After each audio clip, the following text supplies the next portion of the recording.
Hello friends, आज हम बात करेंगे स्वर कोकिला लता मंगेशकर जी के बारे में। आखिर क्यों लता मंगेशकर जी ने मधुमती के गीत के लिए प्लेबैक सिंगिंग अवार्ड लेने से कर दिया था इनकार? क्यों लता मंगेशकर जी पहनती थी हमेशा सफेद साड़ी और क्यों नहीं की उन्होंने कभी भी शादी? लता मंगेशकर जी से जुड़ी ऐसी ही और बातों पर आज हम चर्चा करेंगे। इन सब बातों को जानने के लिए हमारी वीडियो को आखिर तक जरूर देखें। दोस्तों, ऐसा कोई सम्मान नहीं जो लता मंगेशकर जी को नहीं मिला हो। लता मंगेशकर जी को दादा साहब फाल्के पुरस्कार, पद्म भूषण, पद्म विभूषण और भारत रत्न से सम्मानित किया गया है। उन्होंने 3 नेशनल अवार्ड और 4 फिल्म फेयर अवार्ड भी जीते हैं। लेकिन कहा जाता है लता मंगेशकर जी ने फिल्म मधुमती के गीत आजा रे परदेसी के लिए बेस्ट प्लेबैक सिंगिंग का अवार्ड लेने से इनकार कर दिया था। आखिर ऐसी क्या वजह थी जिसके कारण लता मंगेशकर जी ने अवार्ड लेने से कर दिया था इनकार? दरअसल प्लेबैक सिंगर को महिला आकार की जो ट्रॉफी दी जाती थी उस पर कोई कपड़े नहीं होते थे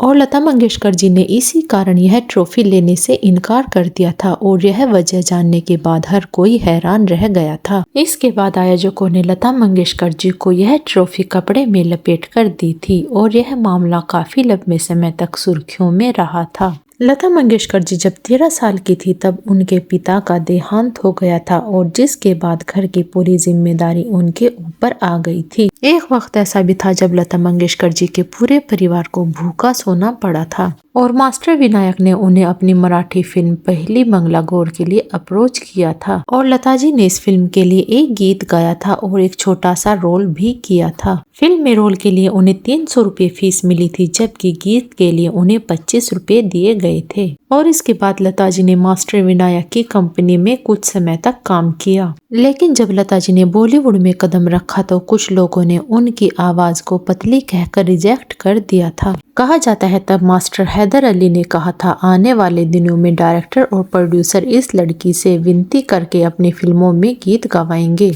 और उनकी यह बात सच हुई। और एक समय ऐसा भी आया जब लता मंगेशकर जी को स्वर कोकिला के नाम से जाना जाने लगा था।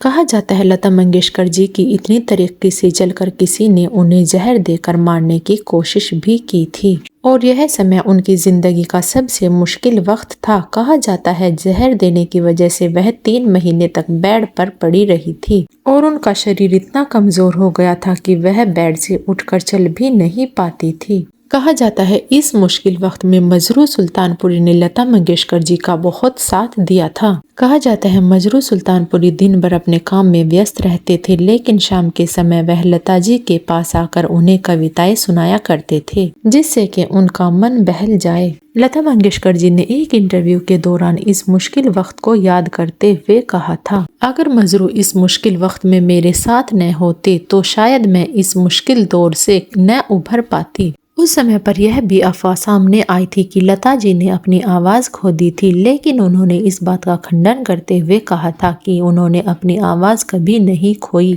कहा जाता है लता जी को जहर देने वाले इंसान के बारे में उन्हें पता चल गया था, लेकिन उन्होंने कोई कार्रवाई नहीं की क्योंकि उनके पास उस शख्स के खिलाफ कोई पुख्ता सबूत नहीं थे। दोस्तों, अब हम आपको बताते हैं आखिर क्यों लता मंगेशकर जी हमेशा सफेद कॉटन की साड़ी ही पहनती थी। दरअसल लता जी को कॉटन की सफेद साड़ियाँ बेहद पसंद थी। एक बार सफेद साड़ी पहनने पर उन्होंने कहा था, मेरे व्यक्तित्व पर सफेद रंग सही ढंग से खिलता है और शायद लोगों को भी मैं सफेद साड़ी में ही अच्छी लगती हूँ। इसी से जुड़ा एक किस्सा भी उन्होंने सुनाते हुए कहा था, एक बार मुंबई में तेज बारिश हो रही थी जिसके कारण लता मंगेशकर जी यह नहीं समझ पा रही थी कि वह रिकॉर्डिंग के लिए क्या पहनकर जाए। ऐसे में वह क्रेप शिफॉन की ऑरेंज कलर की साड़ी पहनकर रिकॉर्डिंग के लिए चली गई और जैसे ही लता मंगेशकर जी स्टूडियो पहुंची तो उनकी साड़ी देखकर रिकॉर्डिस्ट ने उनसे पूछा, ये आप क्या पहनकर आई हैं? यह साड़ी आप पर जच नहीं रही है।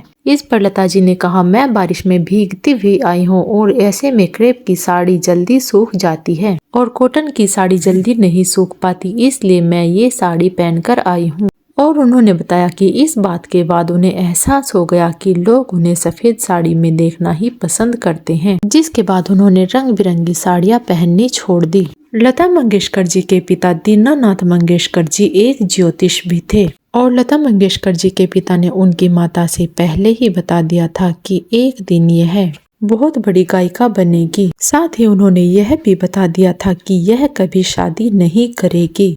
और लता मंगेशकर जी के पिताजी की बात सच हुई और लता मंगेशकर भारत की एक महान गायिका बनी और उन्होंने कभी शादी भी नहीं की। दोस्तों, आपका लता मंगेशकर जी के बारे में क्या कहना है, हमें कमेंट में जरूर बताएं।